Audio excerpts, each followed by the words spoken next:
입술 감각이 아예 돌아오지 않는 경우도 있을 수가 있고요. 또 임플란트를 하셨는데 코에서 냄새가 계속 나신다면 이 축농증일 수도 있습니다. 안녕하세요. 16년차 치과의사 장영준입니다. 오늘 영상에서는요, 이 임플란트 부작용과 대처법 자세히 알려드리겠습니다. 이 임플란트 병원은 쉽게 바꾸기가 어렵습니다. 피부과나 내과 같은 경우는요, 이 병원이 마음에 안 드시게 되면은 다른 병원으로 바꾸시면 될 수 있지만요, 임플란트는 그러기가 쉽지가 않은데요. 그 이유는요, 임플란트는 이 잇몸뼈에 들어가서 이 잇몸뼈랑 단단하게 결합을 해서 기능을 하기 때문에 한번 들어간 임플란트는 쉽게 제거도 어렵고요, 이 건드리기가 어렵습니다. 또 다른 병원에서 타 병원에서 했던 임플란트를 이어서 관리해주는 것도 부담스러운 일이기 때문에 이 시작부터 믿을 수 있는 치과를 선택하는 것이 가장 중요하다 하겠습니다. 이 임플란트 부작용 중에 가장 첫 번째는 아래턱 신경관 부작용이라는 것인데요. 아래턱에는 이 아래턱 신경, 즉 하치조 신경관이라는 감각 신경관이 지나갑니다. 그런데 수술 당시에 이 임플란트나 또는 수술 도구가 이 하치조 신경관을 건드리게 되면은요, 이 신경 손상으로 인해서 입술과 턱의 감각이 둔해진다든지 또는 불에 데인 듯한 화끈거림 또는 감각 마비로 인해서 음식을 흘리신다든지 또는 감각이 없이 잘 모르고 볼을 씹는 등의 기능 저하가 나타나실 수가 있습니다. 대부분의 경우에는 이 시간이 지나면서 점차적으로 회복되는 경우도 있을 수 있는데요. 이 신경관을 아예 관통해버렸다면 이 영구적인 감각 소실도 나타날 수가 있어서 이 주의가 필요합니다. 이를 예방하기 위해서는요, 시술 전에 뼈, 또 신경관, 여러 해부학적 구조물들 간의 위치 관계를 정확히 파악해서 이런 신경관을 적절히 피할 수 있도록 하는 것이 중요하겠고요. 이 컴퓨터 분석, 모의 시술이라든지 또는 디지털 수술 가이드의 사용들도 도움이 될 수 있겠습니다. 두 번째는 위턱에서 나타나실 수 있는 부작용인데요. 바로 축농증, 또 코막힘, 그리고 냄새 같은 것들입니다. 이 위턱 어금니부에는요, 아래턱처럼 신경은 존재하지 않지만 대신 이 상악동이라는 빈 공간이 존재합니다. 그래서 이 부위를 수술 시에 건드리게 되면은요, 수술 후에 만성 축농증, 콧물과 코막힘, 그리고 코에서 냄새가 나는 이 구취 등이 동반될 수가 있습니다. 대부분은 항생제와 소염제, 그리고 이비인후과, 협진 등으로 치료가 될 수도 있는데요.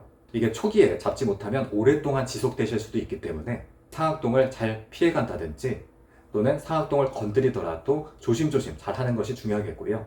또 수술 직후에는 심한 재채기나 또 코를 푸시는 행동 등을 피해 주셔야 합니다.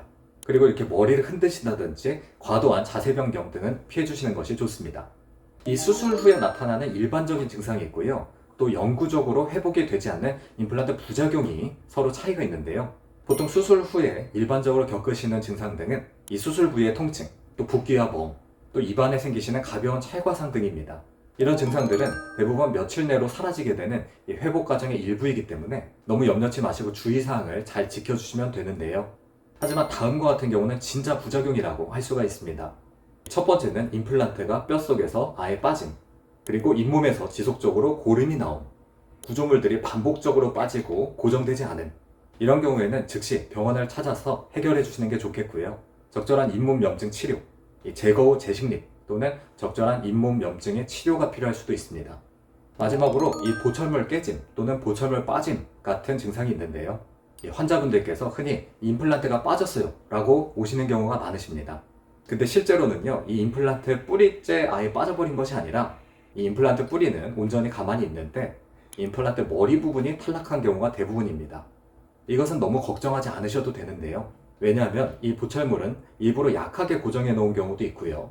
또 이 보철물이 빠지더라도 다시 접착해서 붙이는 것이 가능하기 때문입니다. 이 임플란트에 과도한 힘이 가해진다 하면은 이 보철물이 대신 깨지거나 탈락을 함으로써 하부 임플란트 뿌리를 보호하는 역할을 해주기도 하는데요. 마치 이 전기 퓨즈가 과부하를 막는 것처럼 행동하기도 합니다. 이럴 때는 치과에 내원하셔서 이 보철물을 다시 붙여주시면 됩니다. 그렇다면 이 부작용이 생기셨을 때 어떻게 대처하면 좋을까요? 이 불편한 증상이 조금이라도 생기셨다면 바로 치과에 알려주시고 참지 마시고 내원해 보시는 게 중요하겠습니다. 이 대부분의 부작용들은 적절한 잇몸 치료 또는 보철물 수리 등으로 해결되는 경우도 많기 때문에 너무 염려치 마시고 이 초기에만 잘 내원해 주신다면 해결될 수 있는 경우도 많이 존재합니다. 이 임플란트는 처음이 가장 중요합니다.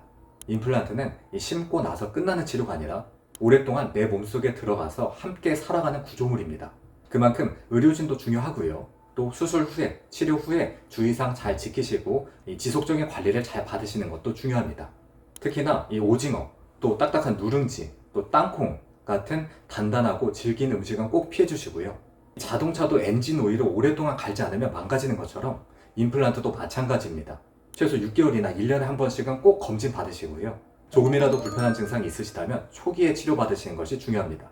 오늘 영상이 도움이 되셨다면 구독과 좋아요 눌러주신다면 다음에는 더 유익한 영상으로 찾아뵙도록 하겠습니다. 임플란트로 인해 고민 중이시거나 또는 임플란트 부작용이 걱정되시는 분들이 계시다면 댓글 남겨주시고요. 여기까지 16년차 치과의사 장영준이었습니다. 감사합니다.